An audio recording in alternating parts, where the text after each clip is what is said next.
ராமர் பிறந்த ஊர்ல ராமருக்கு கோயில் கட்டுறாங்க. சில பேருக்கு அந்த இடத்துக்கு போகணும்னு ஆசை. ராமர் எல்லா இடத்துலயும் தானே இருக்காரு. தேர்தலுக்கு முன்னாடி அனைத்து எதிர்கட்சிகளும் அங்க ராமரை போய் பார்த்துட்டு வந்துருவாங்க. அதை ஓட்டு வங்கியாக மாற்றக்கூடிய முயற்சி பண்ணுவாங்க. உதயநிதி சொன்னதை நம்ம எடுத்துப்போம். ஒருத்தர் கோவிலுக்கே வரல, அவர் திடீர்னு கோவிலுக்கு வந்தா நீதான் இன்னைக்கு வரலையா, இப்போ ஏன் வரேன்னு கேட்க கூடாது. நான் என்ன உதயநிதிக்கு எதிராக பேசணும்னு நினைக்கிறீங்களா? பாஜக 40க்கு 42 சீட்டு வருன்றாரு அண்ணாமலை. இவர் தான் தலைவர். அவர் இன்னைக்கு கூட தான் எல்லாரும் உங்களை எல்லாம் பார்த்து சொல்லியிருக்காரு, ஏதோ பல்லு படாமன்னு. அண்ணாமலை இருக்கிற வரைக்கும் தமிழ்நாட்டில் பாஜக ஒரு சீட்டு கூட ஜெயிக்க முடியாது. பரபரப்பு. நான் வந்தா கூட்டம் வருதுங்கிறது வேற. கோயம்பேடு மார்க்கெட்டுக்குள்ள போய் நான் நின்ன கூட்டத்துக்கு நடுவில் தான் நிற்பேன். எனக்கு முன்னாடி எவ்வளவு கூட்டம் அப்படின்னு சொல்றதா ஒரு பெருமை. ஒரே நாடு ஒரே தேர்தல் தான் சொல்றீங்கல்ல, இந்த 4 தேர்தலையும் சேர்த்து வைக்கக்கூடிய அளவுக்கு நமக்கு அந்த ஓட்டிங் மிஷின் வேணும், சிஸ்டம் ஆஃப் பீப்புள் வேணும், எல்லாம் வேணும். அதெல்லாம் நிறைய ப்ராசஸ் இருக்கு.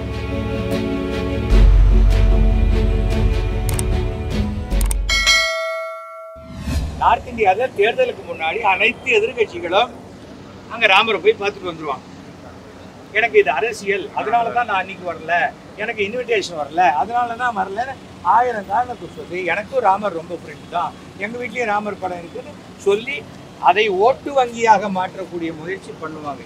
ஆனால் மதத்தை ஓட்டு வங்கியாக மாற்றக்கூடியது வட இந்தியாவில் நடக்கலாம், இங்கே சவுத்தில் நடக்கிறது கொஞ்சம் கஷ்டம். இங்கே வந்து மதத்தை அப்படியே அரசியலோடு கலந்து பார்க்கறது இங்கே குறைச்சி.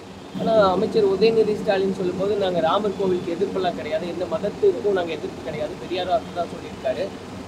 பெரியார் சொன்னதை விட்டுருங்க, உதயநிதி சொன்னதை நம்ம எடுத்துப்போம். அவர் சொன்னது ரைட்டு தானே, அதில் என்ன இருக்கு? இல்லை அப்படிதான் நடக்குதா? அப்படிதான் அவர் சொல்லியிருக்காருன்னா அது ஏங்க ஒருத்தர் சொன்னால் நல்லதை எடுத்துக்கணுமே தவிர அது நடக்குதான்னாக்க அவர் நான் என்ன உதயநிதிக்கு எதிராக பேசணும்னு நினைக்கிறீங்களா? நான் என்ன சொல்கிறேன், ஒருத்தர் கோவிலுக்கே வரல, அவர் திடீர்னு கோவிலுக்கு வந்தா நீதான் இன்னைக்கு வரலையா, இப்போ ஏன் வரேன்னு கேட்கக்கூடாது. சார் வாங்க அப்படின்னு கூப்பிட்டாலே பிரச்சனை தீர்த்து. நான் அந்த மாதிரி டைப். திமுக வந்து ஒரு மென்மையான போக்கு கையில் எடுக்கிறாங்க, அப்போ எடுத்துகிட்டு போட்டோம். ஏங்க மத்தியில் கூட்டாட்சி, மாநிலத்தில் சுயாட்சி, அதானே அவங்களோட இது. அப்போது எப்பவுமே சென்ட்ரல் கவர்மெண்ட்டோட அட்ஜஸ்ட் பண்ணி போனால் தானே மாநிலத்துக்கு நல்லது நடக்கும்னா அந்த முடிவை திரு ஸ்டாலின் எடுத்தால் என்ன தப்பு இருக்குது? என்னன்னா ஸ்டாலின் அதை எடுத்துடக்கூடாது, முதலமைச்சர் இந்த முடிவை எடுத்துடக்கூடாது, இதனால நம்ம திமுகவை தாக்கி திமுகவுக்கு ஓட்டு இல்லாத பண்ணிடலான்னு நினச்சாக்க அவங்க தான் இப்படி யோசிப்பாங்க. நான் என்ன நினைக்கிறேன், தமிழ்நாட்டுக்கு நல்லது செய்யணும்னா அவர் இந்த மாதிரி டெசிஷன் எடுக்கிறது நல்லது. நான் இப்போவும் நான் சொல்கிறேன், தமிழ்நாட்டில் சமூக நீதியும் சொல்கிறாங்க, ஆனால் பிராமணர்களுக்கு உண்டான எந்த இடஒதுக்கீடும் கொடுக்கப்படவில்லை. இடபிள்யூஎஸ் 10% கொடுக்குறேன்றாங்க. அந்த 10%ஐயும் கொடுத்து பிராமணர் நல வாரியம் ஆந்திரா, கர்நாடகா, கேரளாவில் இருக்குது. அது மாதிரி தமிழ்நாட்டிலையும் செய்தால் கண்டிப்பாக பிராமணர்களுடைய ஓட்டு கண்டிப்பாக திமுகவே போடுவாங்க. யாரும் யார் மேலேயும் கோபக்காரங்க இல்லை. ஒரு அரசு நமக்கு நல்லது செஞ்சால் அந்த அரசுக்கு திருப்பி அவங்க என்ன பண்ண போகிறாங்க, ஓட்டு போட்டு வாக்களிக்க போகிறாங்க, அவ்வளோதானே. அதை நான் போய் சொரிஞ்சிக்கிட்டே இருக்க முடியாது. அதை யாருக்கு ஓட்டு வேணுமோ அவங்க தான் செய்யும், அவ்வளோதான். இப்போ வரக்கூடிய நாடாளுமன்ற தேர்தலை வந்து பாஜக விலகினதுக்கு அப்புறம் இருபெரும் கட்சிகளாக திமுகவும் அதிமுகவும் எதிர்ப்பு. பாஜக எங்கே விலகிச்சு? இல்லை, இப்போ அதிமுக கூட்டணியிலிருந்து விலகிருக்காங்க. ஆமாம், அப்போ அது பாஜகவுக்கு எவ்வளோ பெரிய பின்னடைவை ஏற்படுத்தும்? இல்லையே, பாஜக 40க்கு 42 சீட்டு வருன்றாரு அண்ணாமலை. அவர் சொல்கிறார், சரிக்காக சொன்னேன். நான் ஏன், அவர் தான் தலைவர். அவர் இன்னைக்கு கூட தான் எல்லாரும் உங்களை எல்லாம் பார்த்து சொல்லியிருக்காரு, ஏதோ பல்லு படாமன்னு. அது மாதிரி விட்டுருங்க, அதுக்கு மேலே ஏன் கேட்குறீங்க? நான் கண்டிப்பாக பண்ணுவேங்க. அண்ணாமலையுடைய அத்தனை விஷயங்களும் தமிழ்நாடு பாஜகவுக்கு எதிராகத்தான் போகும். அண்ணாமலை இருக்கிற வரைக்கும் தமிழ்நாட்டில் பாஜக ஒரு சீட்டு கூட ஜெயிக்க முடியாது. இதுதான் உண்மை. நீங்கள் கொஞ்ச நாள் மோடி வந்து வரார், மோடியோட எஃபர்ட் கையெடுத்து கும்பிட்றேன். ஆனால் தவறான ஒரு நபர் இங்கே தமிழ்நாட்டில் தலைமையில் இருக்கிறதுனால பரபரப்பு. நான் வந்தால் கூட்டம் வருதுங்கிறது வேற. கூட்டத்துக்கு நடுவில் நான் உள்ளே போய் நான் கோயம்பேடு மார்க்கெட்டுக்குள்ளே போய் நான் நின்ன கூட்டத்துக்கு நடுவில் தான் நிற்பேன். எனக்கு முன்னாடி எவ்வளோ கூட்டம் அப்படின்னு சொல்கிறதா ஒரு பெருமை. கொஞ்ச நாளைக்கு முன்னாடி இதெல்லாம் ஓட்டு வங்கியாக மாறாது. மக்கள்கிட்ட நம்ம சாதனைகளை போய் சொல்லணும். அது வரைக்கும் ஓட்டு வங்கி தான் டிசைட் பண்ணும். அதே போல் தேர்தல் என்பது கூட்டணி, மேத்தமெட்டிக்ஸ். 33% ஜெயிக்குதா, 34% ஜெயிக்குதா, இல்லை 3% ஜெயிக்குதாங்கிறது அந்த மேத்தமெட்டிக்ஸ் தேர்தலில் தெரியும். கொஞ்ச நாள் முன்னாடி ஆனால் ஒன்று, ஒரே ஒரு விஷயம் என்னன்னா, மூன்றாவது முறை ஹேட்ரிக் பிரைம் மினிஸ்டராக நரேந்திர மோடி அவர்கள் மிக பெரும்பான்மை பெற்று ஆட்சி அமைப்பார். அதற்கு தமிழகத்தின் அண்ணாமலை பங்கு பூஜ்யமாக இருக்கும். சார், கடந்த முறை நீங்க பேசின சமயத்துல விரைவிலேயே அண்ணாமலை மாற்றப்படுவார் அப்படின்றதெல்லாம் சொன்னேங்க. நான் மாற்றக்கூடிய அதிகாரம் தான் அன்றைக்கே நான் மாற்றிருப்பேன். அந்த அதிகாரம் என்கிட்ட இல்லைல்ல. ஒருவேளை அவர் யாரையாவது சந்தோஷப்படுத்திருக்கலாம். சந்தோஷப்பட்டவங்க இவரை திருப்பி சந்தோஷப்படுத்துறதுக்கு தொடர்ந்து வச்சுருக்கலாம். இல்லை இப்போ போய் மாற்றினா எப்படி கந்திரிகோலமாகும், மே வரைக்கும் இருக்கட்டும், அப்புறம் பார்த்துக்கலான் இருக்கேன். அவ்வளோதாங்க. அதுக்கு மேலே எனக்கு என்ன இருக்குது சொல்லுங்கள். அதெல்லாம் ஒன்றுமே இல்லை. மாதம் கிட்டத்தட்ட 18 லட்ச ரூபா அவருக்கு கட்சியிலேயே சம்பளம் கொடுக்குறேன்றாங்க. அப்படி கொடுக்கும்போது அவர் அந்த சம்பளத்துக்கு வேலை செய்கிற ஒரு பிரான்ச் மேனேஜர் 3 வருஷம் இருப்பார். அப்புறம் அவரை தூக்கிடுவாங்க, வேற ஒருத்தர் வர போகிறாங்க. அவ்வளோதானே. மோடி அவர்கள் தான் ஜெயிப்பாங்கன்னு உறுதியாக சொல்றாங்க. கண்டிப்பாக செய்கிறேன். மோடி அவர்கள் தான் இந்தியாவில் 3வது முறை பிரதமராக வருவார். அதனுடைய விளைவு எப்படி இருக்கும் சார்? இப்போ பிரமாதமாக இருக்கும். இந்தியாவில் இப்போ தான் கீழே இருக்கிற குப்பைக்கோளம், அப்புறம் அந்த அஸ்திவாரத்துக்கு கீழே இருக்கிற இது எல்லா சிங்கங்கள் எல்லாம் ரிமூவ் பண்ணி 10 வருஷம் ஆட்சி பண்ணியிருக்காரு. இந்த பாக்கி 5 வருஷம் மிக உன்னத நிலைக்கு இந்தியாவை கொண்டு செல்வார் மோடி.